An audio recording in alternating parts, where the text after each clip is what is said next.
Welcome back to the Dear Katie podcast. This is Katie Koestner. And this is Claire Kaplan. And as always, I want to remind our listeners that sometimes we have difficult conversations in our podcast, some which can be very hard to hear, especially for survivors of trauma. So, as we always suggest, be sure to take care of your safety and well-being. Please reach out for emotional support from family or friends, a counselor if you have one, or even a hotline. And we will provide some information to you about resources at the end of the podcast. Thanks so much, Claire. And today, our very special, incredibly cool cat guest is Brandy Jeffries. Brandy has a wealth to share. She and I met on my way to a speech and her way to, I think, an event in North Carolina. And I was delighted to sit next to her and really get to know the coolness of and complexity and vast array in which she makes a difference in the world. So, Brandy, welcome to the podcast. Maybe you could share a little bit of your own bio and background with our listeners. Oh, wow. Thank you for having me. It's a pleasure to be here. Well, my journey, I have many hats and platforms that I actually sit on and that I wear. My first journey would be into stand-up comedy. It actually began as a child. You know, I've always been like the person in trouble for being the class clown. So it kind of stuck with me. So I've always kind of been drawn to comedy, you know, kind of like an art form for me. So I decided, you know, if I can make people laugh, I might as well try to make some money or just try to do it to, you know, feed people's sad or happy souls, if you will. The other thing that I do, a lot of people are, you know, really surprised. I work in a maximum male security prison. I actually work on death row, and I've been doing that now for 23 years. So my skin has become very tough when it comes to guys and some of the best con stories that anyone can possibly think of, you know. My other hat that I wear, I actually got into the acting business by doing stand-up comedy, and then one thing led to another, and I ended up being thrown into movie serious roles. So ultimately, I am a funny person. I like to be a funny person. I like to do those type of roles, but I always get thrown into like the killing roles, the drama and action role movies. So currently, I'm writing movies right now. I have a production team out of New Jersey, and that's pretty much me. My goodness. Yes, I do a lot of things, and I'm really a down to earth person, you know, at least I think so. Yeah, for sure. I'm sure Claire's going to think of a million questions, but the one thing I really enjoyed talking with you about in our plane ride was we talked about a couple things, but one thing I thought we could re-explore was, you know, how do we stand up there in this stage light alone Yeah. and, you know, and share such vulnerable stuff? You know, how do we resonate with an audience that's minimum 10 feet and sometimes 100 feet away and make that connective tissue happen in such an emotional, funny, you know, all the emotions of laughter and sadness. And I thought your answer was, you know, I really liked talking to you about that and how we do it. Right. Well, maybe let's go back to that conversation first. Oh, okay. So like I think we talked about you asked me, how do I prepare for like, you know, Yeah. I remember that. And that's always like a conversation that everyone asks me, how do you prepare to stay on the stage? But basically it's a lot of practice, just constantly. And like I said earlier, my life just doing comedy and just being the life of the party, it just kind of comes natural. But in most cases, I might rehearse in front of a mirror. I might be taking a shower and acting like talking to my audience. I record myself. But most importantly, you know, open mics is where you're going to, you know, perfect your craft at. And those practice sessions are invaluable. You know, it helps to fine tune my timing, my delivery. Don't get it twisted. I do be nervous sometimes, but I've learned basically to embrace that and just to have a really good time with the audience. Because it's at the end of the day, they're there to have fun, but it's essentially, even though I'm having fun, it's my job to make them laugh. I do have like what they call pre-show routines that I do. You know, I do my deep breathing exercise. I always pray. You know, you and I talked about that, my faith. I pray prior to that. I like to have, you know, positive self-talk to myself and say, hey, you can't walk out now. You gotta go up there. I kind of like canvas the crowd depending on where I'm at, what city, what type of crowd, if they've been drinking already, if they how they are receptive to other acts that may have gone before me, if they seem, depending, they can be African American crowd, can be Caucasian crowd. All of that stuff plays a factor in what I do, how I prepare for the audience, how I'm going to dress them, who's sitting up front, just to get in the right headspace. I'm curious, and this is about stand-up. Do you have particular themes that you like to address in your routines? And also, what do you like to talk about with your audiences? What do you like to sort of ping them with? Okay, that's an excellent question. Basically, I like to draw my inspiration like from life experiences, just things that I think that make me randomly laugh at stuff. I feel like I want to be able to have a relatable premises when I'm with, dealing with the audience. So like, I'm not, like I told Katie, I'm not the comedian that stands up there and says, what did the cat say to the goose? And I explained to her that my comedy style is of like Dave Chappelle. It's like the same like him. Like, I'm going to speak the truth, and some people might be offended. And again, it's not my whole thing to get up there and have a bashing moment, because that's not what we do, because that's not what we want to do. Although I know some other comedians do go really hard in the paint when it comes down to that. But you got to understand that this is a comedy show. We are not filtered. I think I told Katie once before, I went to a show where they try to filter me, told me what I can and cannot say. And for me, Marty pants that I am, I said everything they told me not to say. You know what I mean? For me, back to your initial question, I basically, I talk about real life stuff, like what made those people think that jumping inside of a pill capsule was going to get them any closer to the Titanic, stuff like that. Would be like, yeah, oh yeah, I know what you mean. I want people to not only think that I'm standing up there performing for them. I like to create a realistic type of joke or setting. That way they can feel as though that they're part of the joke. Like, oh yeah, I know what she means. Or, stuff like, yeah, well, I farted earlier. I shit my pants, but I didn't, I decided to come on set, so like, don't act like nobody in here knows. I make them raise their hand. How many people? And I might trickle with them and say, "Ooh, you're nasty. That's your man." Wow. Stuff like that. But I like to engage with them and just making sure at the end of the day, it's a well-timed punchline. Okay. Before we talk about the prison work, Brandy, also, two other themes we talked about. One was like how we pivot. You're opening for Dave Chappelle. You just mentioned him, or a number of different comedians. Sometimes you're the main act and sometimes you're the opener. And, you've got to warm up. I love it. Your job is even harder than Dave's, because you've got to warm them up Yeah, and make them ready. And we talked a little bit about kind of the patchwork quilt of the stories and examples. And we both said, you say one thing and you see what people do with that. And then you're ready with 3 other options depending on their reaction. And I was so impressed with your skill at doing that. I don't know if you want to share some real life experience where it went wrong or where it went great. But I thought you were so skillful, and you said, just practice, practice, practice and keep doing the work. But for some of our listeners, where I go with that is we have to practice, practice, practice about healing and about putting in the work, putting in the time to get good at anything, including recovery and healing. So I thought, even though you're not talking about survivorship, I still think you're talking about commitment. Yes. And yeah, so maybe just a little bit about that. Well, I've had some times where it just didn't go well. You know what I mean? I will say I've never completely bombed a whole, thank God. That's good. Well, tell us what that means. Like when you totally bomb, you get booed off. I assume they close the curtain on you.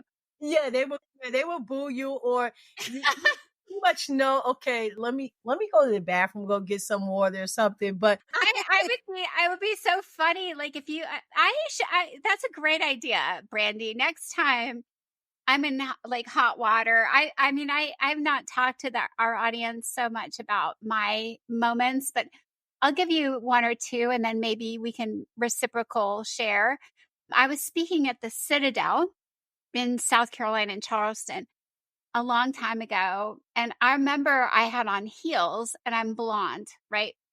So it was in the gym and it was mandatory. All the men, it was all men back then. It was entirely male.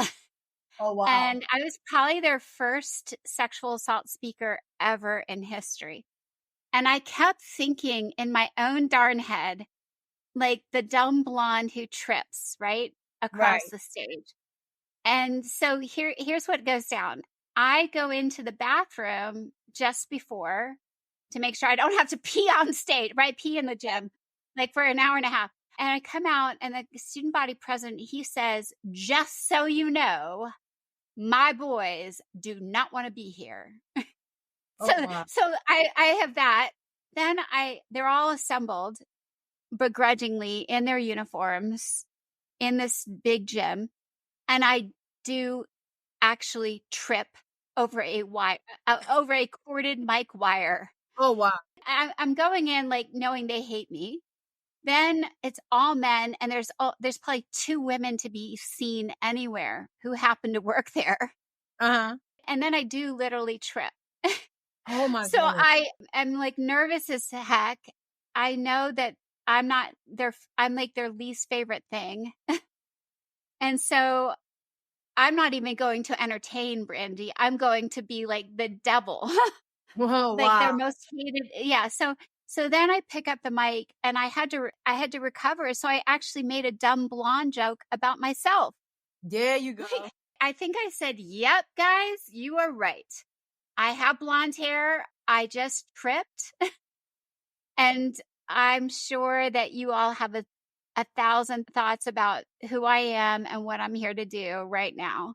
Right, But right. then I just went with it. Like, I think they all like cajole, like, did some sort of guffaw, like big hoo ha at my expense. But, some of the moments in my life, I would say, Brandy, probably a lot like you. That's why I think we clicked so well. It's Right, we're like ready to take it. Like, whatever right. happens, we'll just go with it. That's right. Yeah, so I mean, that was just my example, but I'm sure you have more. I mean, I don't know, because I'm white and you're black. I don't know how you feel that impacts how people see you. We all have these stereotypes that people take a quick gander. And I think one thing that's really interesting is this podcast, we don't use our cameras, and it was my choice. I'm like, I don't want to be judged on Right. what I look like. Like, Absolutely. I get that enough every single darn day. Absolutely.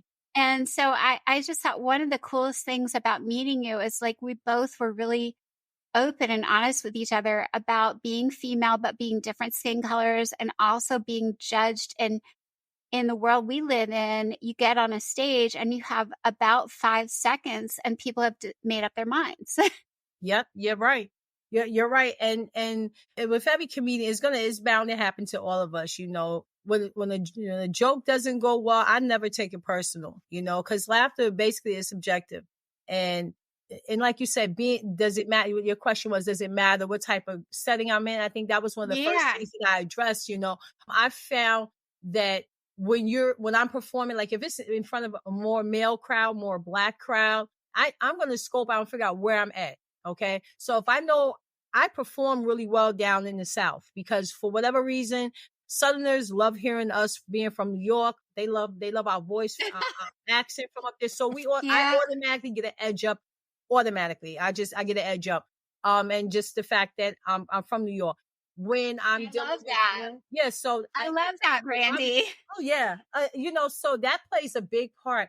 If I'm dealing with a white crowd, automatically, no problems. You know what I mean? Because they come out to, hey, we're going to a comedy show. We're going out there to have a great time. We're going to laugh, especially if they don't know you.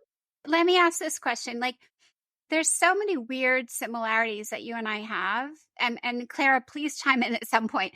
But It's here's okay. another one, Brandy. I was thinking about this. Like, you go and you're sometimes performing in front of all white. And I've been at historically black colleges in Jacksonville, Florida, like where I'm the only white person and everybody's black.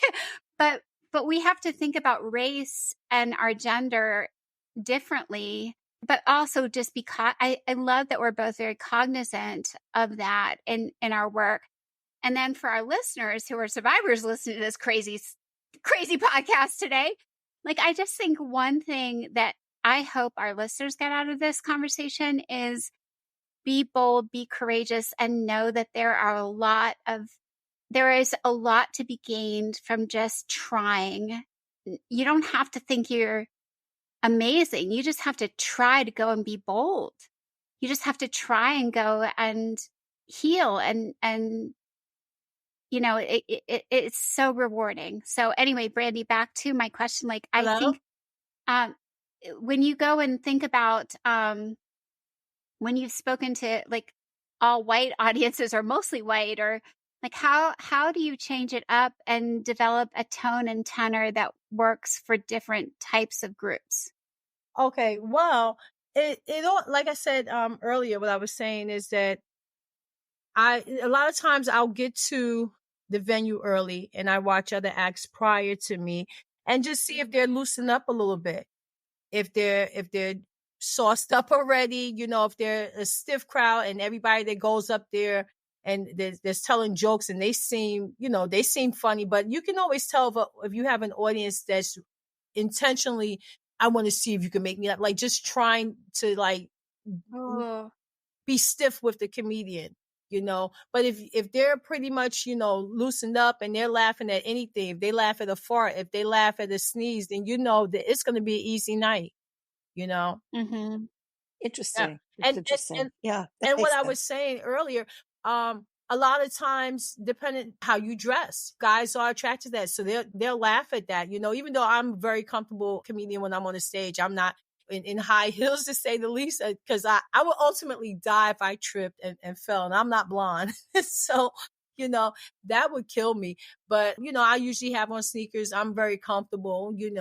If you're performing in front of females, like a group where there's a lot of females there, they tend to be a little cattiness, you know what I mean? But if they're there on a date with their man, I engage with them. And like I said, being from up north and especially being from New York, when you go down south, they treat you real nice. You know what I mean? The hospitality across the board, food, travel, and being on their stages is welcome. Yeah, it's so interesting. That's another crazy thing is I grew up in Georgia Oh outside of wow. Atlanta, and you grew up in New York. So like we had the reverse. Like when I moved up north, Brandy, Uh-huh. I was like, I better darn lose that Southern accent real fast. But you still Because have it. yeah, I have a little bit.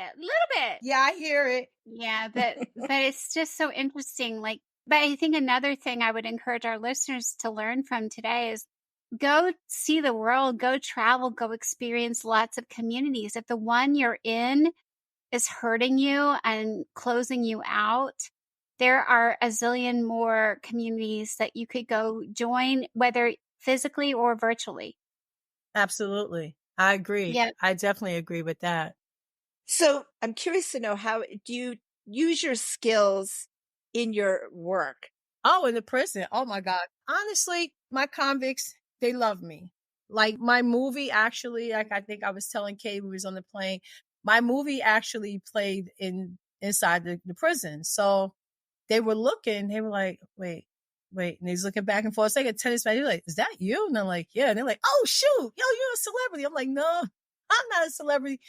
So a lot of times I get inmates that they write books and they're like really, really super talented in there. And they'll say, hey, can you take a look at this? Can you read this? Just because of who may have come in contact with, rubbed shoulders with, being in the industry and stuff like that. They'll ask me, can I look at it? Do I think it's good enough to like go in the movies? And I say, yeah, you know what I mean? Not everything is a blockbuster movie. You got to start somewhere. So, they send it out to their families. As far as jokes and stuff like that, like, hey, I got to tell you this joke. And I'm like, what's this? Okay. So here's the routine.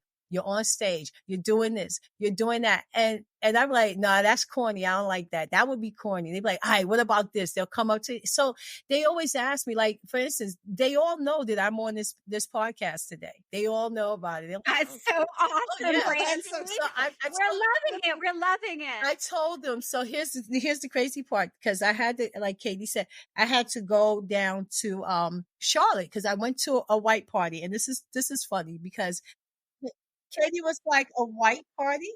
I know, Brandy, I just want to tell our listeners, like, when you said like, I'm sitting next to a Black woman and you said you're going to a white party, and I was so naive. I was like, Yeah. what? She I was like thinking race. That I was like, you're going to an all white party. Like, I didn't even have I did not even have the courage to initially ask you what that was. I was like, crap. I have no idea what that is. Yeah, it was funny because I get that a lot. So that she and I, we was breaking down stuff. So she's like, a white party. So as soon as I said that, she had this look on her face like, oh no, is she racist? I'm sitting right here. Oh my gosh, you know. And I was like, no, white party is when you wear all white, and then I could just see the sense of on her face. Oh my So, God. It's so so when I, good. oh, it was so funny because It you was know. so hysterical. Yeah, and it's something that happened. It wasn't just like, you know, strictly for just black culture. No, it's everywhere. You know what I mean? All white party. But you know, so when I broke it down, I said, you ever been to like a black tie party, black tie affair? She's like, yeah. I said, same thing where everybody, she's like, oh, I got you. I said, you may have a scarlet party where everybody has to wear red, or you may have a linen party where everybody must wear some form of linen, you know. So she was I like, know. oh, gotcha. So that was The funny. difference is Brandy has an awesome life of lots of parties, and I just don't. Oh yeah, But that was hilarious. So I know. so when I told my inmates, I said, listen, I said, you know, because they knew I was coming down for the white party. And I told him, I said, you know what? I said, I met this lady on the plane. And usually, honestly, I go to sleep. I tell you no lie. I put my headphones in, I go to sleep, you know, and that's just the deal. And I remember she was digging in her bag. I walked up, she was digging in her bag, getting something, you know. I'm like, oh gosh, I got on to that. We both was riding first class. We was like we was in seat one, We were right? the first row. We were the we had no. Remember, we put our feet up. Yes, we was Like, in first class. I was like, we might get fired if we put our feet on this wall, but we were like, I'm not going to get fluid in my legs if I don't have to. Yeah. So I'm like, all right, I'm gonna sit next to this lady. Okay, good. She doesn't smell bad. She smells nice. So good. No, because that's like big for me. Like that's like my worst nightmare. You know what I mean? So I've been lucky, except for one time flying back and forth from different shows, different places. So I'm sitting next to her, and she introduced herself, and I was trying to get the tray thing up, and I'm like, just like oh gosh. So she shows us, oh, she's probably thinking it's my first time in first class. This is awesome. So I had like a whole routine going down in my head. And you never know, Katie, I might do another show and you might be the butt of the jokes. You could take the brunt of your jokes. Oh yeah. You could totally make, I'm a good source of Oh material. gosh, absolutely. So then we got to talking. So she was telling me who she was and stuff like that. Cause I told I was in, you know, filming and movie and stuff like that. It was a doc on her. So I'm like, oh, cool. So we're talking one thing. So then in my mind, I'm like, I should go to sleep. But then she had a look in her face like, I should go to sleep. So then she comes out and she says, you know what? I shouldn't even really be talking so much. I'm going to let you go. I was like, no, we're good. And it was only an hour and 45 minutes. We talked about so much and she just had me at peace. You know what I mean? We talked about, we looked at pictures. We looked at our children. We looked at flowers, birds, bees, everything. And I don't mean the birds and the bees. I mean birds and the bees, like pictures. We talked about different travel places. I was in her phone scrolling. She was in my phone scrolling. We were just all over the place. And it was just awesome. So when I got to Charlotte, my brothers out there, they said, hey, how was your trip? I know you went to that. I said, no, actually, I was sitting down to this lady named Katie Koestner. And they said, who's that? They said, and I said, oh, well, she's the lady from Date Rape. She said, so I explained your story. Needless to say, back to the initial question, my inmates know all about you. And my trip, yes. And they know all about you and my trip.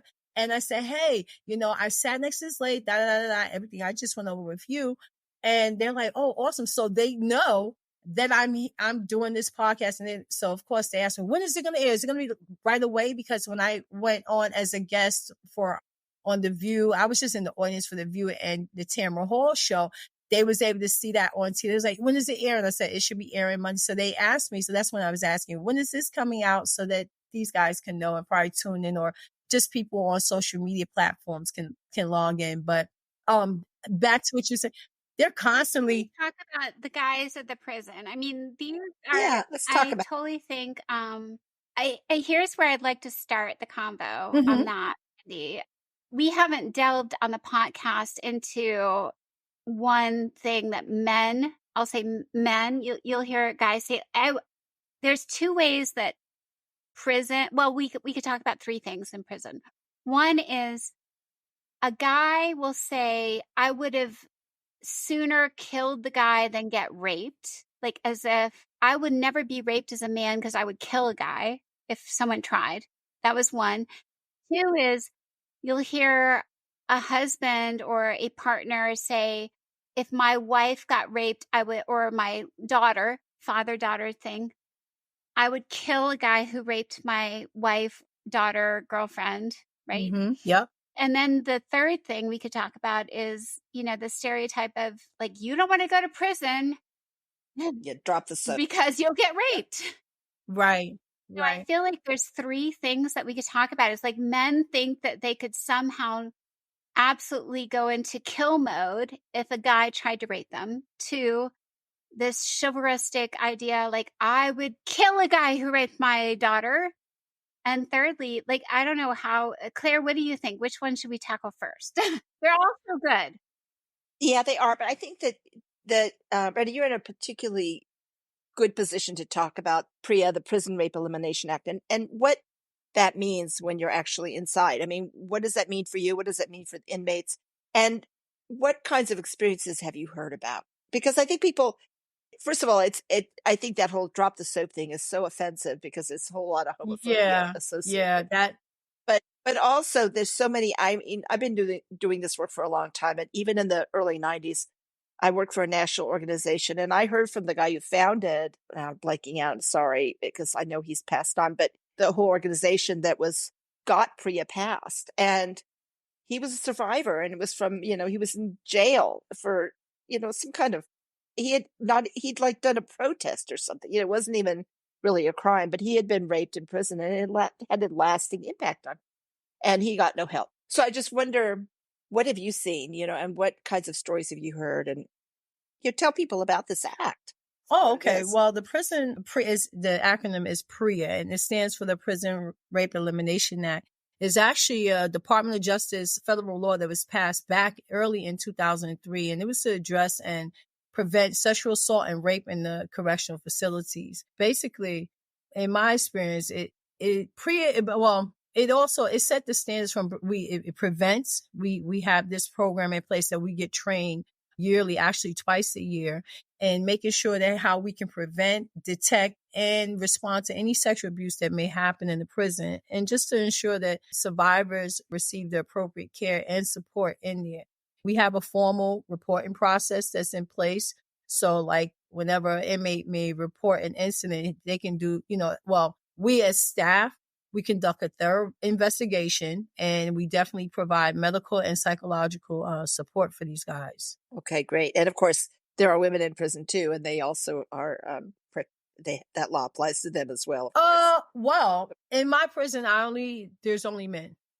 So as far as Prison Rape Elimination Act can also fall under the umbrella of the guards. Yes. So for instance, like, I've never had a situation where a female guard raped an inmate because there is no consensual sex in prison. So even if a female guard was having a romantic relationship with a convict, they can never say that, oh, it was consensual, because the inmates are always going to be wardens of the state. So it will always fall under rape regardless. So that's automatic. I've never had where a staff member has raped, quote unquote, raped an inmate. That's good to hear.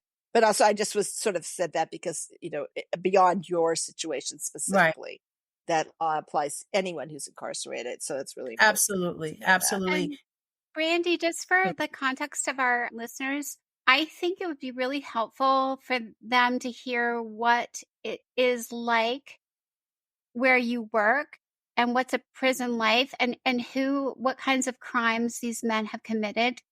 I will only share with you one thing. I once spoke Tipper Gore.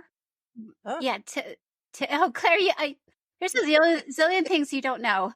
But Tipper Gore had me go with her to a maximum security prison in Connecticut many years ago when her husband was in office.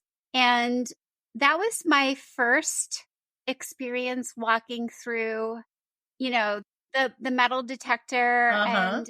and I gave a speech in front of these women. Mm-hmm.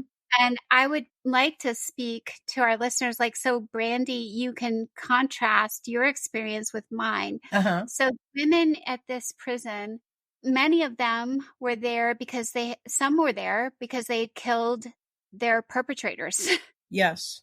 It was like, oh my goodness. And many I wanted to, like, they had no way to write because some of them were prostitutes Mm-hmm. from age 11. They lived on the streets, and so they've been arrested for either killing, usually their abuser, or they had lived on the streets for their whole lives and were probably, many of them, doing drug dealers. But most of them, when I had some time to talk with them, we couldn't write because most of them didn't know how to write Right. or spell or any of that. But it was one of the most humbling and meaningful. I mean, I can't say like so much of my life is full of moments like that, Mm-hmm. which, and that's why I think we got along so well on the plane. Brandy, our lives are so crazy different, Yeah. like, but also full of randomness. Yes. Yes. And that's why, like, we were fast friends in an hour because we were like, there's not very many people like you, Brandy, nor probably like me. But my only experience then I wanted to share it was that one, which I did not share with you that when we met because I didn't even know about the prison until afterwards. Yeah. Yeah. And you shared that with me, which was really cool that you opened up and you continued to do that. Which another thing for our listeners is like all of us are great big awesome onions of layers and complex lives, and it's really hard to both trust another human to unwrap your onion Yes. and also for us to unwrap our own onions with another soul. But one of the reasons I wanted so much to do this podcast with you, Brandy, is to teach our listeners that you and I had this 1 hour and maybe 12-minute experience Yeah. together, and look at what a beautiful relationship Absolutely. came from it. And so I wanted to give hope and courage to our listeners to say, don't give up. An hour and 12 minutes can change your life. Absolutely. And you want to know something? Going back to like the judgmental thing, a lot of times people, they ask me, how does that affect my life and stuff like that? Because you and I, we were talking for a while, and it seems like you're healed. So thank God for that in your situation that happened, unfortunately, years ago in college. But the reason why I didn't bring up, oh, I work in the prison at the very moment or while we were talking that whole time is because a lot of times I might get judged. So you'd be Right. surprised because I didn't know how you were going to view me. Like, oh, so you make sure, you know what I mean? I didn't know, not that you just said literally, but it can get viewed as, oh, so you make sure that those people are well kept in there. I The bad know. person, hypothetically that did this to me. And a lot of times I have to be very careful with who I'm talking to. Like just something in society, like when there was a lot of cops killing a lot of Black people and this, that, and the third. Right. For me, I live in a nice suburban area. So it was nothing for me to drive home with my uniform shirt and let me just get home. You know what I mean? I had to take my uniform shirt off because I got grouped into that. Oh, you're Oh, a cop, you're law enforcement, and I had oh, to, crap. that part, That, Oh my God. being in the jail. And a lot of times if meeting someone new, like, hey, how are you? Hey, my name is Brandy, like a guy or whatever. And then having to screen, a person, because first of all, if they've been in the wrong lifestyle and they're like, oh, you're a CO. oh my gosh, and it's like a turn off. It's like being a prostitute and wanting to date a pastor. It's like, oh, you're a pastor. I don't think, you know what I mean? So it's that Yeah. I get that sometimes. And then, you know what I mean? So, and it all depends. Like for me, it's always a big screening process, and then with my line of work, I'm not to date anyone that is on parole or something like that. So like to answer your initial question, the different type of people that are incarcerated in my prison, there's so many. I have homicide. Well, I'm on death row right now. So everybody on my block has been convicted of homicide. I can't say that they have done it because, some of them are in court and so forth, but that's another story. But at the end of the day, I have homicide. I have assault, robbery, kidnappers. I have burglars. I have grand theft, larceny, arsons. I have drug offense guys in my jail. I have drug trafficking, distribution, manufacturing. Of course, now what we're talking about, rape, sexual assault, child assault, indecent exposure. Brandy, I have like before you keep going, let's hold steady on rape for a second. Mm-hmm.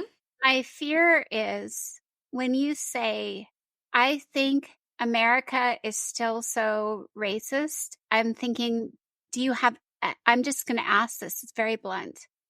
Do you have any white rapists? Oh, yes. Are you kidding me? Oh, good. Okay. Oh my God. God, I was like, see, I'm afraid that like oh no, death row and like all, it's still so no. racist. Oh Oh, no. good. Oh no. Let me Okay. explain to you. What about do you have? So we have. Do you have any Asian rapists? Yes.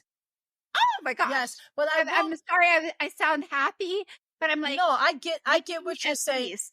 Because like on TV, you just see a certain demographic Right. and Yeah, absolutely. and then some people who get a cut on this or a break on that, and that's why for me to adapt in society it's a little bit harder for me because everybody like what people like some people might think, oh, okay, this all right, let me just watch my purse on the bus with this black guy. No, I'm there. I am there for 23 years around all walks of life. I'm around the guys that smell good, they clean, they dress nice in there, they keep their cells immaculate, and they probably have maybe one or two unbuys that they may have killed. I have some that look finer than fox fur that you will probably date and want your family to meet, and they probably might be a serial rapist. You know what I mean? Oh so God. a lot of times when I first started, I used to have that notion of, okay, you get raped and it's probably in a dark alley and someone that's like looking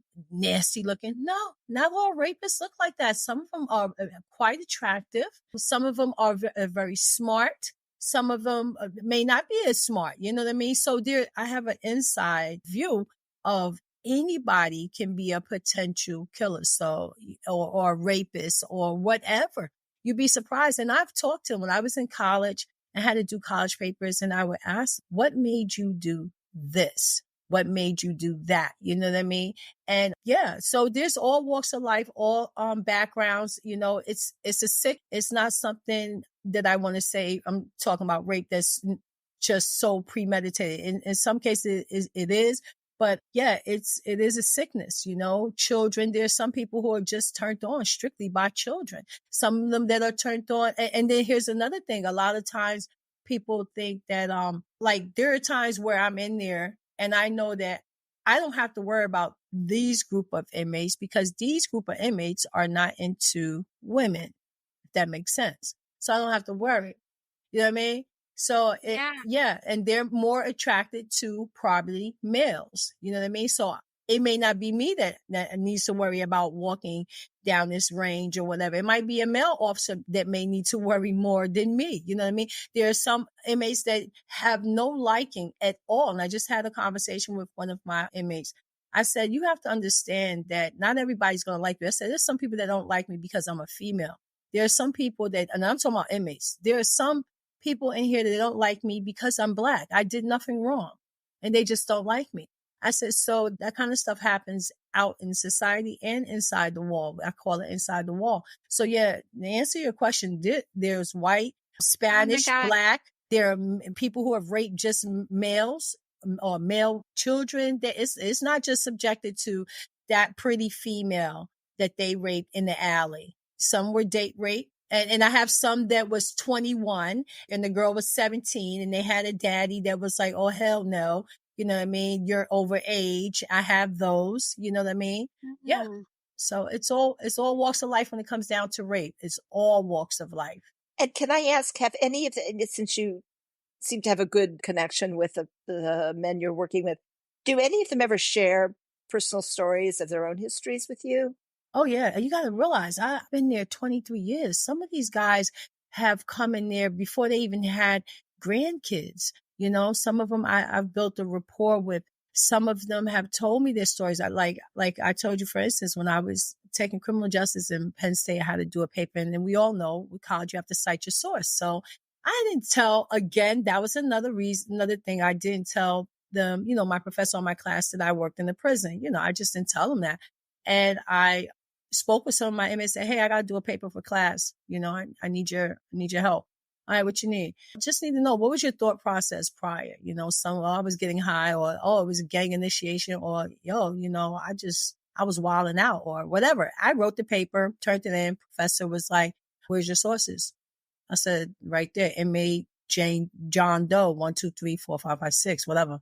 You just can't pick up a newspaper clipping or go to the I said, I didn't. I spoke to them. Okay, so let me get this straight. How did you speak to them? I said, I went in there and I spoke to them. And they told you about their crime like this. Yeah. Okay, you must think I'm joking. Okay, now this is the part where I have to tell you I work in a prison.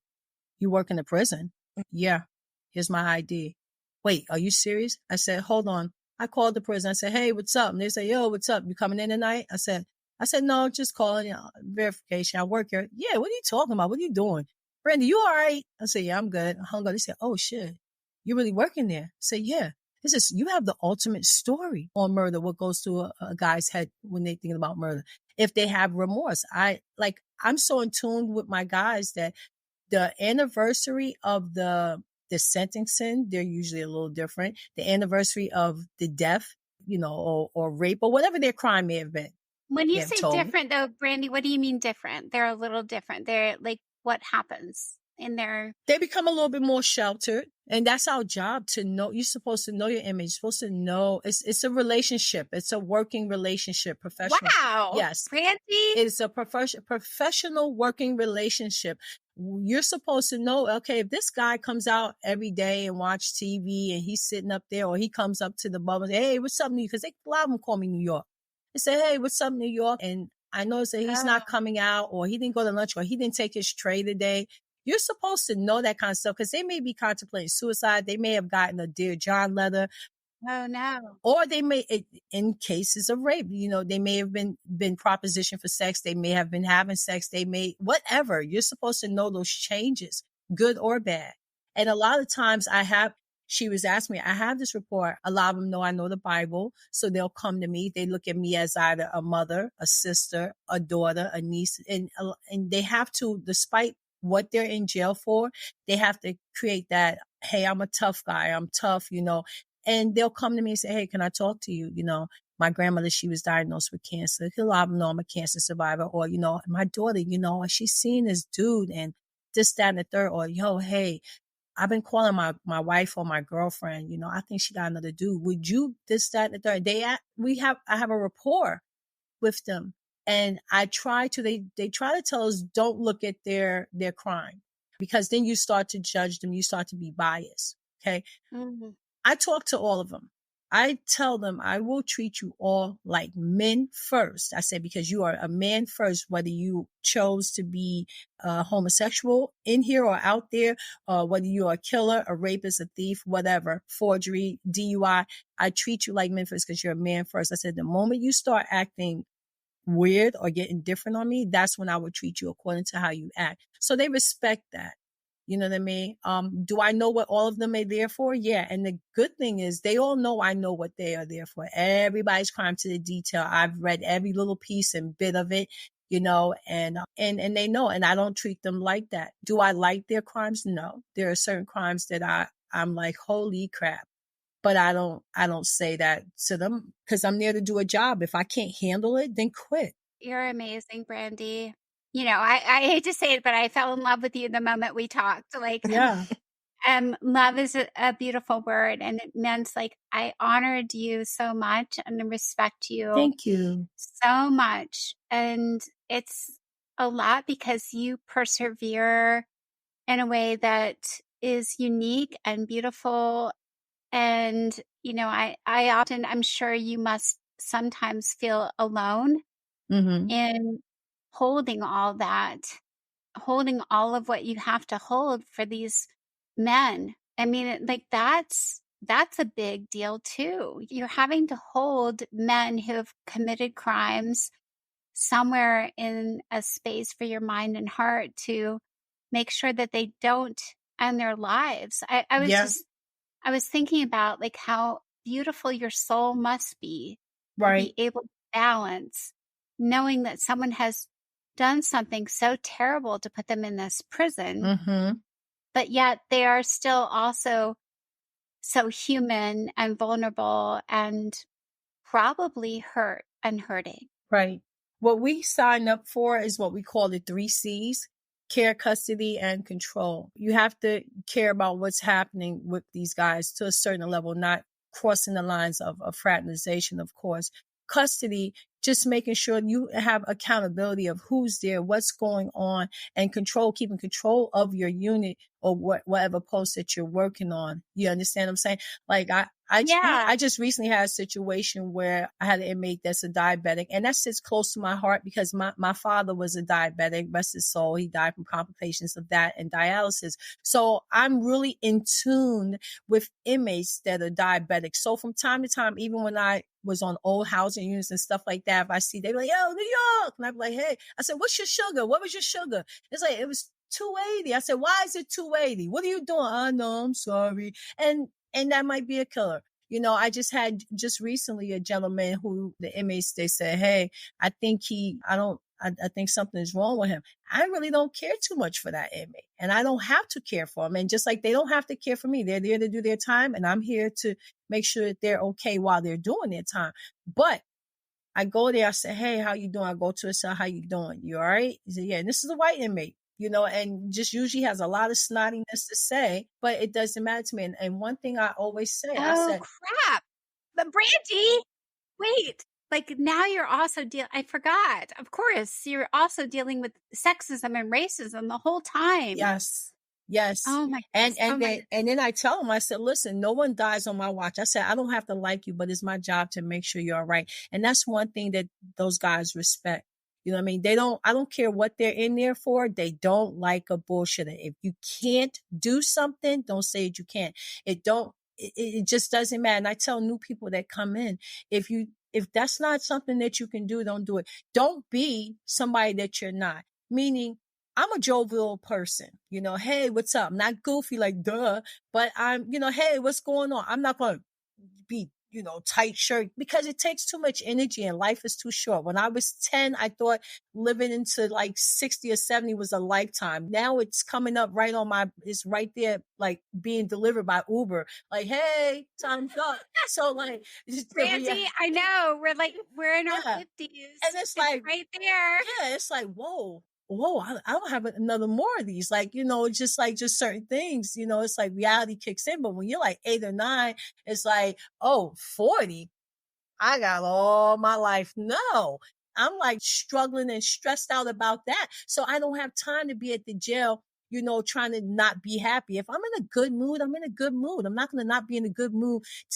for these guys to take me serious. They take me serious smiling. They take me serious if I say, no, we're not doing that. And they respect that because if we can do it, or if I want to do it, or it's okay, then I'm going to say okay. If it's not going to affect anything, they got to see the human side of you, because you got to realize we are always, as guards, we are always outnumbered. And I make this clear to new staff. You never, ever, ever have control over inmates. They have control over themselves. So at any moment, if they want to beat you up, rape you, kill you, whatever it is they want to do, we will get help eventually. But if you are the intended target, you have more to lose. It's a little too late. Again, and I tell people that, so all you have is your rapport. We don't have no guns in there, no nightsticks to beat them up. We don't have any of that. All you have is your rapport and your personality. And I have to say, I've not been assaulted, but I'm not a kiss ass. Excuse my French. I'm a comedian, so I have a potty mouth. But I can't stress being in there, being stressed out. I have to care about certain dudes that if I was normally out on the street, I probably wouldn't, go as hard in. But I understand that some of them have remorse. Some of them have repented for their sins. And I have to tell other staff and just let inmates know, hey, I'm just here to babysit you. And I'm going to be honest with you, ladies, working in a prison is a really big babysitting job. Okay, can I do this? Then they're like, wait a minute, didn't you just kill somebody? Ain't you a tough guy? Didn't you just punch somebody in the head and knock all their teeth out? You know what I mean? It's like, oh, New York, can I do this? Or can I do that? And it's just, why? How come I can't? Why can't we do this? Or what time is this? And one thing they like is consistency. So if they consistently lock up at this hour, that's what they like. They need direction. It's like I said, it's like a relationship. If you don't know when your boyfriend or your girlfriend is coming home, tonight is 8:00, tomorrow is 2:00. Sometimes they cook, sometimes they don't. It's like it creates chaos, and they don't like chaos, meaning the inmates. So if you're just the same person with maybe a little tweak of today, I'm in a bad mood, I'm not feeling so well, they know how to deal with that. And I respect that when today they may be having one of those, I'm not so much in a good mood today, New York, not today, or vice versa, and that's how I'm able to get through it. I've been asked a lot of times on the mentoring committee, how do you deal with it?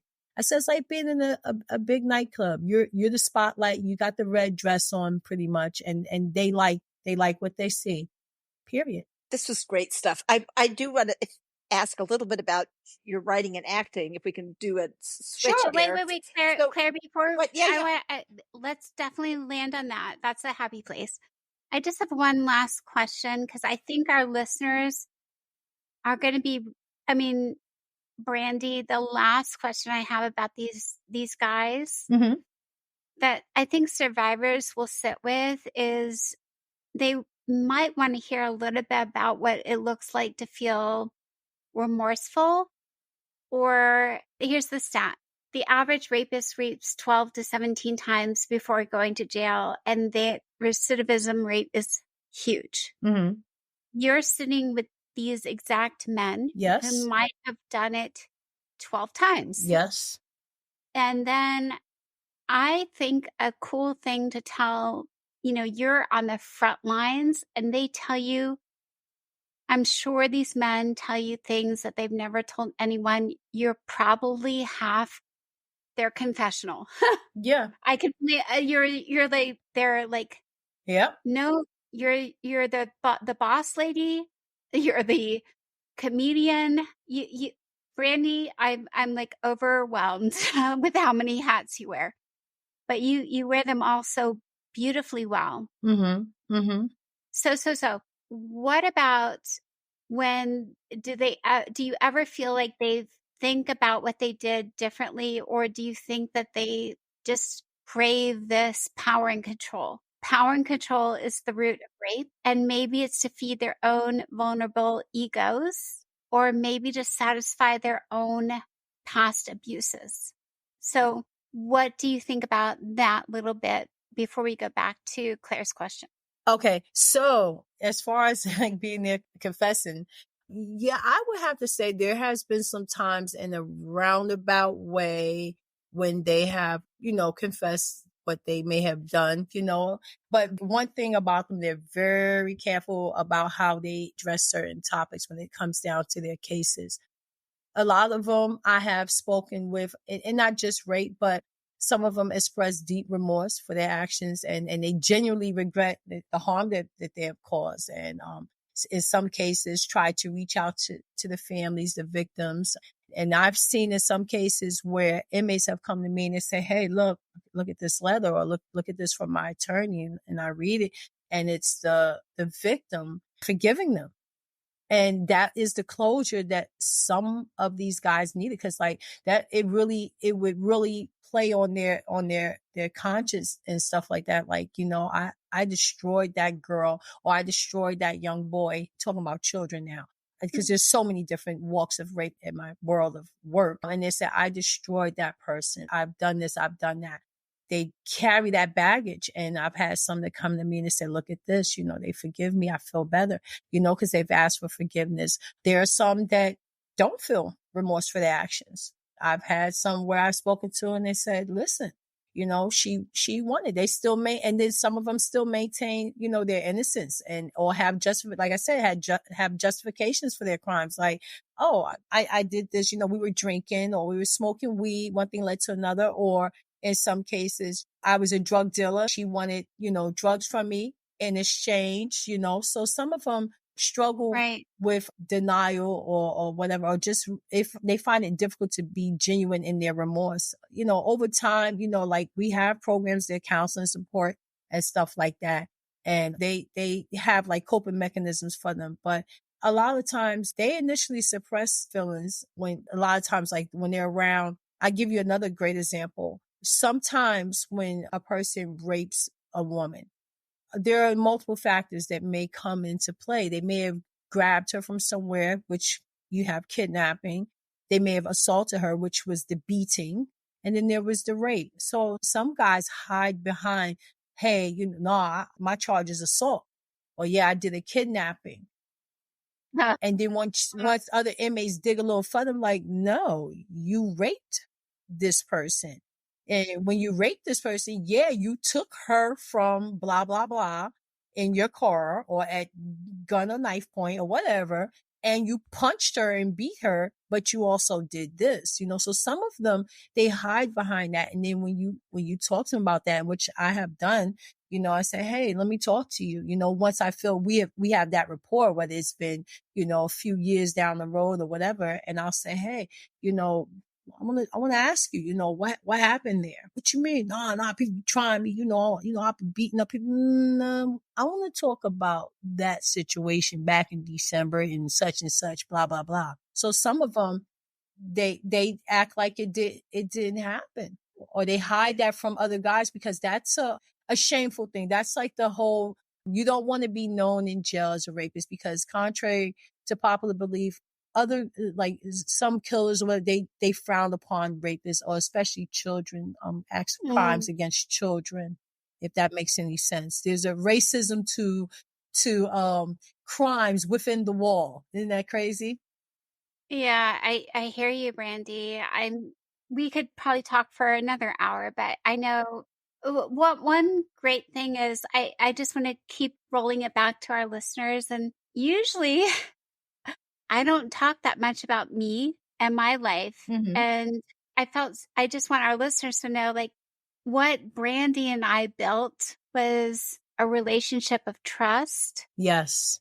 And it's a glorious thing. And it gave me a lot of hope. And I hope very much it was reciprocal in some Yes. way, Brandy. Like we've got each other and we both are these weird souls. And for our listeners, I think Brandy has like given us so much. Absolutely. So let's And we're so land on. complete opposite, like you said, like you were a victim of rape, and here I am making sure the well-being of potential rapists and other people, of I course, know. are taken care of. So it's like, wait, It's so beautiful. and not that I wouldn't like you, but the fact that you think I'm such a cool cat is awesome because it's like you could be like, oh, I No, don't like you. You know what I mean? Just not, not in a real malicious totally. way, but Totally. you know what I mean? It's like, oh, it's like if it's somebody who died from drunk drive, their family member died from drunk Right. driving. And it's like, oh yeah, I run a bar. And it's like, oh, so, Yep. so let me get this straight. What do you do when someone had too many drinks? Oh, I don't care. And it's like, my such and such died from a drunk driver. So they feel a little biased to that. So the fact that we were able to click and then connect afterwards, it really meant a lot. I just want you to know that meant a lot because you didn't judge me like, there weren't any bad harboring feelings towards what I do for a main living. You know what I mean? So that's why I kind of like made sure I said, oh, I don't want to do that because I don't know what might trigger her. Because I mean, like you said, we only spoke for like an hour and 12 minutes. It was like 15 minutes going in the air, 15 minutes landing. We had a total of an hour and 42 minutes was the total flight. And it's like, and you had to go to your next flight and I was getting off. So it's like, ooh, don't want to talk about that just yet. Don't want to ruin the moment. So I had to hold on to that and then let you know later in text message. I say, hey, you know what? If she doesn't reach back out to me, I understand, but if she does, which you did, which is also because we are definitely on polar opposites of the thing. So for someone to sit there and say, wow, are you all right with her? Are you all right with the fact that she's another female? Because usually two females in the kitchen, it doesn't work. And are you okay that that's a Black woman? Are you okay with that? Are you okay that, so she's a comedian and you fell in a pair of high heel shoes. You got, it's like, whoa, she might make jokes on you. And are you okay, Katie, with the fact that you were a victim and her job is to make sure those suspects that made you a victim is okay? It's the most, Brandy, you summarized it better than I could.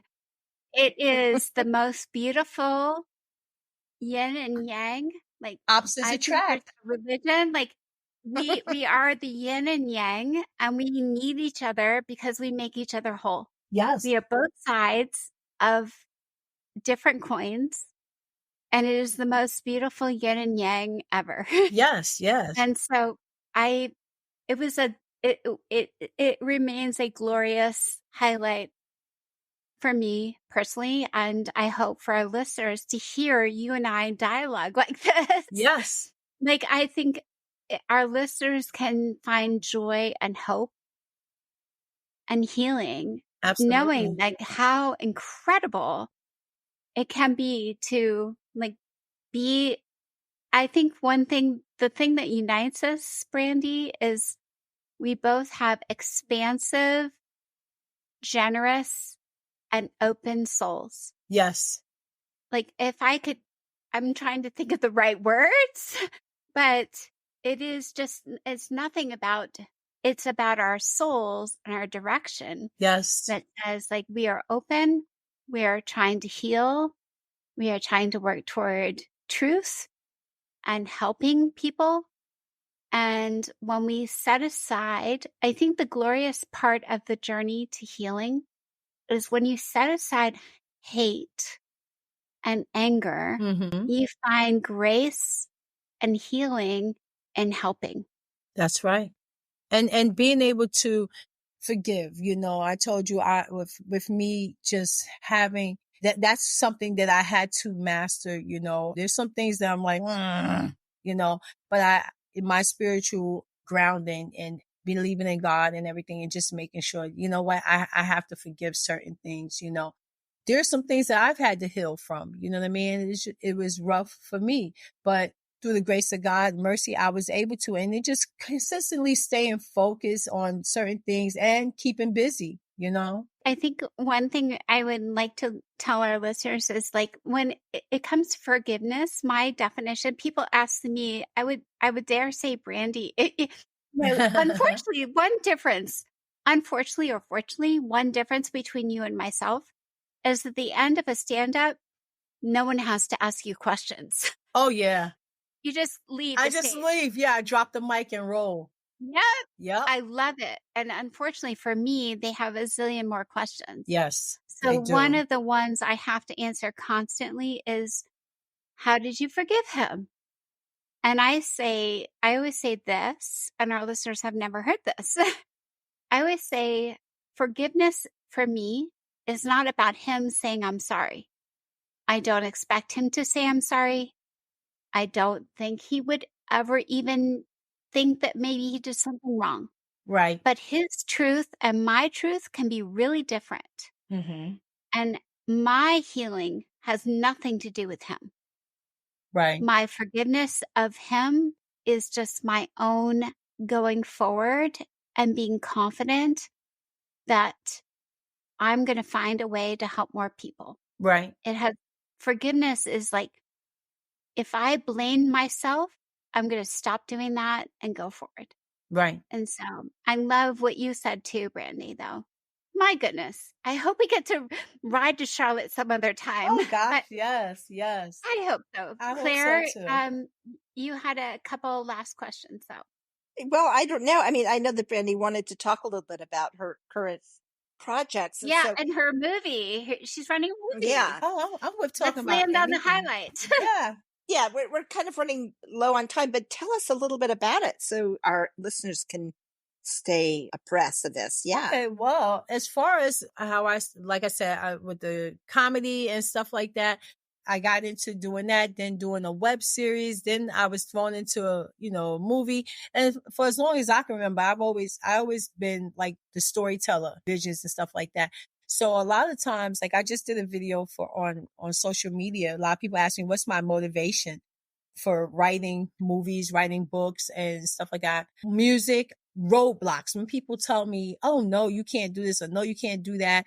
And it just fuels my fire to go harder, to write, to create a story. When I'm telling jokes, I'm creating a story right now. And it's just usually probably about 20, 30, maybe 40 minutes.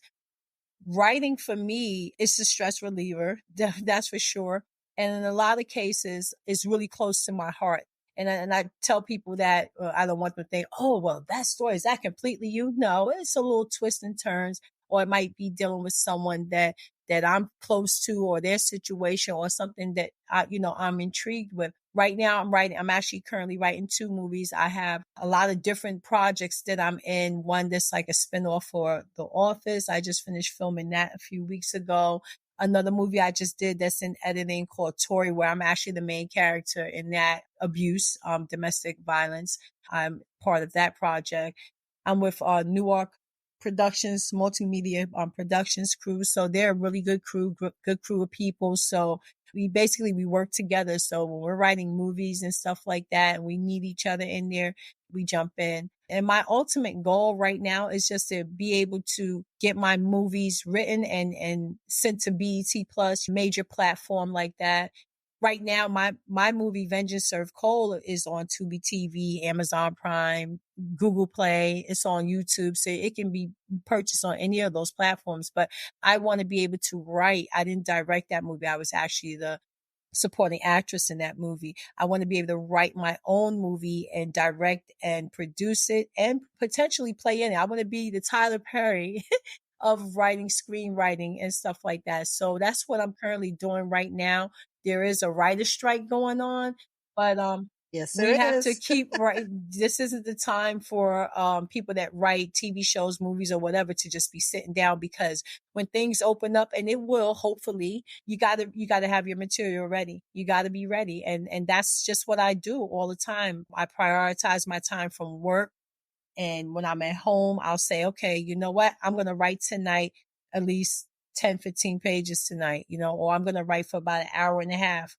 And how I do when I'm at work, if something comes to mind or I have, an idea, I write it down. When I come home, I go ahead and put it into format, movie format and stuff like that. So currently right now I'm doing a lot of different projects and making sure that my film writing is in sync with, certain timelines on how the movie's going to take place, casting calls and stuff like that, getting people that is going to be, ready and committed to when we have to shoot. Cause that's the hardest part of getting people there when you need them there, and then getting a location. Cause you might want to shoot a low part of your movie that deals with palm trees. Well, we're up here. Where's the palm trees? You know what I mean? Mm-hmm. So that's something that's fun for me, challenging. I like it, and look forward to seeing some of my movies in the theaters or all the major streaming platforms. Awesome. We cannot wait, Randy. We cannot wait. Yes, yes. What a fabulous interview. I'm so grateful. Thank you. I am as well.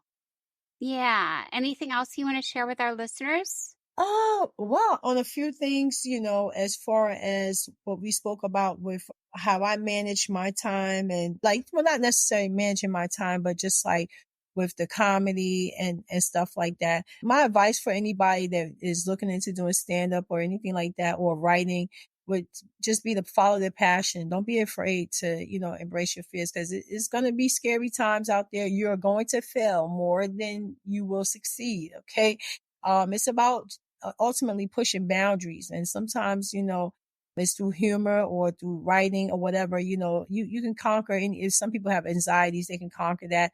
But just remember that laughter, that's a powerful tool, and it definitely brings people together. And as far as Priya and some of the survivors and people that have gone through that traumatic experience, I would definitely say just making sure that they understand in my job what we do. We protect the rights and the safety of the individuals that's in the prison. And just making sure that, essential standards and stuff like that and procedures are addressed within the walls. I don't want anyone to think that it's an isolated incident that's out there in the street. These things are happening in the churches, in the schools, in the military, in the prisons. It's everywhere. And no one is exempt from it. Just, be aware and know your resources and don't be ashamed. There are platforms like this that basically are here to help people and heal and help them through their journey of healing. So I would just suggest that, look for your resources out there, whether it be with acting, comedy, whether it be if you were a victim of rape or someone, reach out to people. And that's the only advice I can give. I give 1,000 advices, but I just, and I'm here. If anybody ever wanted to talk to me, they know how to find me. NYC Get Money on all the social media platforms. I talk to people. People have talked to me in my DMs, and stuff is confidential, and I think that's what really, is a good tool to have. A lot of times people think, oh, she's a comedian. If I tell her this, she's going to blah, blah, blah, blah, blah. No, I don't do that. That's just about building a rapport with people. And, yeah, that's the advice I have. Don't be afraid, whether it's to get on the stage, write a book, or to speak out if you've been a victim of rape or know someone that's been a victim of rape. Thank you so much, Brandy. That was beautiful. Claire, can you close out for our listeners? Absolutely. Absolutely. Thank you, Brandy, again for sharing your time with us. This was so much fun. So I just enjoyed myself thoroughly. And thanks to all our wonderful volunteers who make this podcast possible. And thank you to the listeners. You're here, you're listening, you're bearing witness, you're sharing this information. And if you would continue to share that information by sharing the podcast with your friends and connections so that other survivors can get this information as well. If you have any need for any resources, go to takebackthenight.org for the list of resources and also to find out how to connect with our legal support hotline. And of course, remember, as Brandy so aptly stated, self-care is really important and laughter is part of that. Self-care is essential to healing and to thriving. Absolutely. Thank you, Claire, and thank you, Brandy. And again, closing out, Katie Koestner, please continue to listen in for the Dear Katie podcast. Together, we will shatter the silence and end the violence. Take care.